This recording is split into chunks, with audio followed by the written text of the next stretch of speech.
Florence Nwapa bụ onye nkụzi, odeakwụkwọ nakwa nwaanyị mbụ si n'Afrịka ebipụtara akwụkwọ ya n'asụsụ Bekee. A mụrụ ya n'abalị 13 nke ọnwa Jenụwarị n'afọ 1931 n'obodo ya bụ Oguta nke dị na steeti Imo. O si n'ezinụlọ ama ama wee pụta.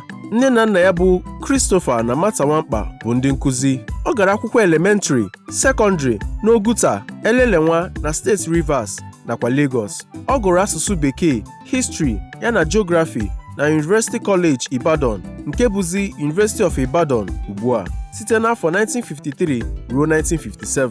N'afọ 1958, ọ gara akwụkwọ na mahadum nke Edinburgh ebe ọ nwetara diploma na education. Ka ọ lọtara n'afọ 1959, ọ bụrụ onye nkụzi geography na English na Queen's School Enugu site n'afọ 1962 ruo 1967. N'otu afọ ahụ, ọ bụrụ assistant registrar na mahadum nke Lagos, mana ka Civil War bidoro n'afọ 1967, ya na ezinụlọ ya hapụrụ Lagos wee laa ala Igbo.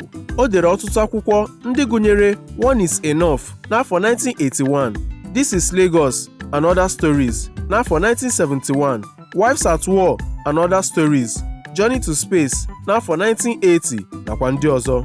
N'afọ 1983, gọọmenti Naịjirịa chiri ya echichi OON, Officer of the Order of Niger. Ọ bụ otu onye n'ime ndị Commonwealth Writers' Prize Committee n'afọ 1992. Obodo ya bụ Oguta chikwara ya echichi Ogbuefi, echichi a na-echi ụmụ nwoke iji kwanyere ha ugwu maka mbọ ha n'ime obodo. Njem ya n'elu ụwa bịara na njedebe n'abalị 16 nke ọnwa Ọktoba afọ 1993.